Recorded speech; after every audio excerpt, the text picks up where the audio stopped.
सुनो गजमुखी, आज मैं प्रसन्न हुआ, तुम्हें वर देता हूं। जब भी पृथ्वी पर मृत्युलोक में कोई पार्थिव शिवलिंग का पूजन करेगा और पार्थिव मिट्टी का जब कोई शिवलिंग बनाएगा, उस शिवलिंग को केवल थाली पर, पाटे पर या लक्कड़ पर नहीं, मेरा बेलपत्र रखकर जब उस पर कोई शिवलिंग का निर्माण करेगा, जो कामना वो चाहेगा उसकी कामना शिव उसी क्षण पूरा कर देगा, उसी क्षण पूरा।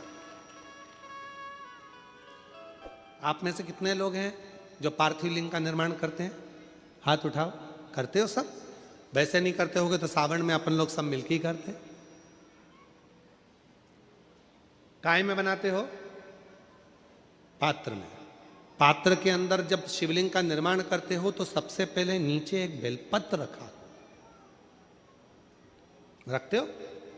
जम के तो बोलो, रखते हो ना? बहुत जरूरी है एक बेलपत्र। क्यों? कहते हैं जब हमने शिवलिंग बना लिया, पूजन चालू कर दी, पानी डालना प्रारंभ करा, ये तो मिट्टी है, धीरे धीरे पानी चढ़ते चढ़ते गलने लगती है। जब मिट्टी गलने लगती है, शिवलिंग थोड़ा थोड़ा थोड़ा थोड़ा खंडित होने लगता है। मन में आता है कि हमने शिव जी की पूजन करी, शिवलिंग मिट्टी का था, गल रहा है, शहद चढ़ाने से, दूध चढ़ाने से, जल चढ़ाने से, अभिषेक करने से मिट्टी गलने लगी है, शिवलिंग खंडित होने लगा है। शिव महापुराण की कथा कहती है, पार्थिव लिंग को, मिट्टी के शिवलिंग को जब हम बेलपत्र के ऊपर निर्माण करते हैं, पार्थिव शिवलिंग बनाकर पूजन करते हैं, तो वो मिट्टी का शिवलिंग अगर गल भी जाए, टूट भी जाए, पानी में बह भी जाए, तो याद रखना वो कभी खंडित नहीं माना जाता, वो अखंड ही माना जाता है।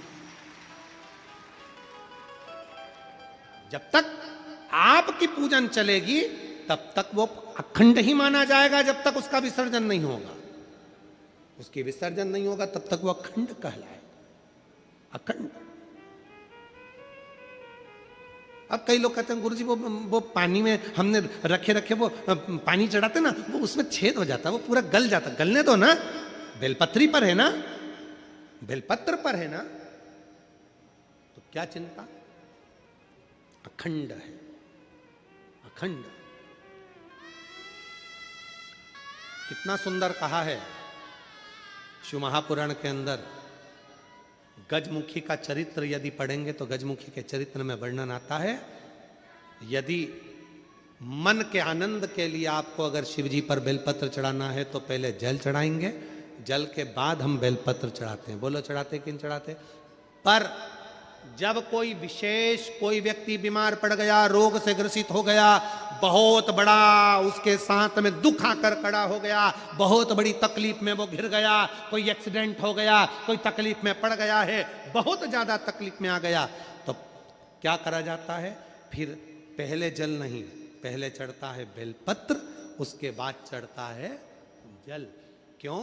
बाबा वो बीमार पड़ा है, आप इसको जैसे जल को झेलोगे, उस बीमार व्यक्ति को झेल लेना, कुछ होने मत देना शंभू, उसको संभाल लेना। ये क्रिया तुरंत बदल जाए, तुरंत। जब आप प्रसन्न रहें तो पहले जल चढ़ाएं, बेलपत्र चढ़ाएं। पर यदि घर में तकलीफ है, दुख आ गया, कोई बहुत बड़ी घटना हो गई, घात लग गई, तब उस समय पर जल पहले नहीं, पहले बेलपत्र चढ़ाओ शिव जी पर, फिर जल चढ़ाओ।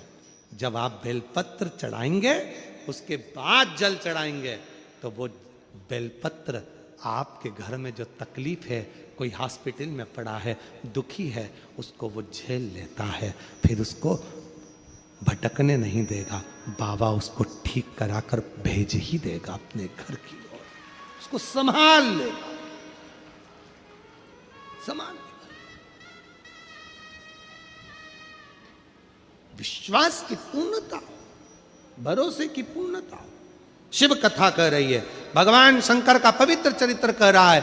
भगवान गजमुखी ने एक बेलपत्र पर देवाधिदेव महादेव को विराजमान कर दिया। एक बेलपत्र की महत्वता को जो जान जाए उसकी जीवन आनंदित हो जाता है। एक बेलपत्र की महत्वता बेलपत्र के वृक्ष के नीचे लगाया गया दीप, बेलपत्र के नीचे चढ़ाया गया जल, बेलपत्र के नीचे बैठकर चढ़े हुए जल का अपने ऊपर प्रोक्षण, बेलपत्र के वृक्ष के नीचे ब्राह्मणों का भोज, बेलपत्र के वृक्ष के नीचे बैठकर किसी सौभाग्यवती नारी को खीर का भोग, बेलपत्र के वृक्ष के नीचे बैठकर किया गया भोजन हमें अमृत की तुल्यता प्रदान कर देता है, अमृत की तुल्यता दे देता।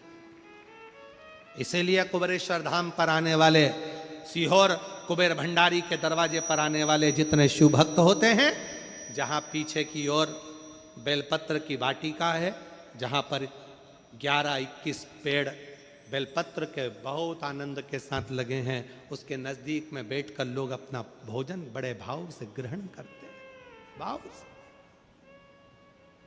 वहां बैठकर।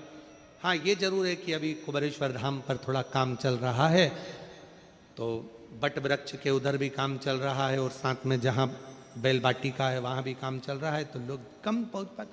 पर आने वाले समय में जब आप लोग कुबेर भंडारी के दरवाजे पर सीहोर पहुँचेंगे, तो जो बरसों 500-600 साल पुराना जो बट वृक्ष है उसका जब दर्शन करेंगे, बेल वृक्ष का वाटिका का दर्शन करेंगे, तुमरू का कॉरिडोर का दर्शन करेंगे, तो जीवन का एक आनंद आपको प्राप्त हो, आनंद। और हम आज प्रयास करेंगे, आज शाम को हम अगर फ्री रहेंगे तो शिव महापुराण में जहाँ पर बेल की इतनी महत्वता लिखी है कि बेलपत्र को चढ़ाने से, बेलपत्र के नीचे जल का प्रोक्षण करने से, बेलपत्र के पेड़ के नीचे जल चढ़ाने से, दीप लगाने से क्या क्या फल प्राप्त होता है, आज अगर होगा तो हम अपने YouTube पर भी उसको अवश्य पूरी पुराण में उसको पढ़ते हुए, दिखाते हुए उसका पूरा वर्णन करेंगे और आप लोगों को वो सोशल मीडिया से पहुंचे, प्रयास करें दिखाने का। शिव तत्व है, उसको समझो। कथा चल रही है मंथन की, और बड़ी विशालतम कथा है मंथन की, जिसको हमने इस पवित्र आनंद के साथ ग्रहण कर रहे हैं, मंथन की।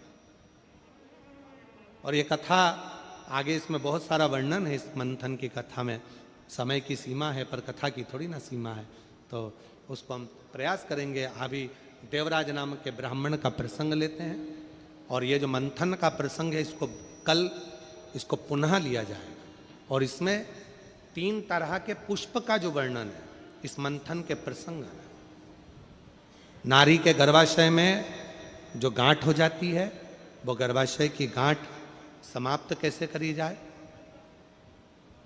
पुरुष के कहीं भी अंग के अंदर अगर वो गांठ पड़ जाती है तो उस गांठ को कैसे समाप्त किया जाए, उसके अंतर्गत ये मंथन का प्रसंग बड़ा सुंदर है। उसमें पुष्प की महत्वता कल के प्रसंग में उसका स्मरण करेंगे। आज देवराज ब्राह्मण का प्रसंग लेते हैं, तो कुछ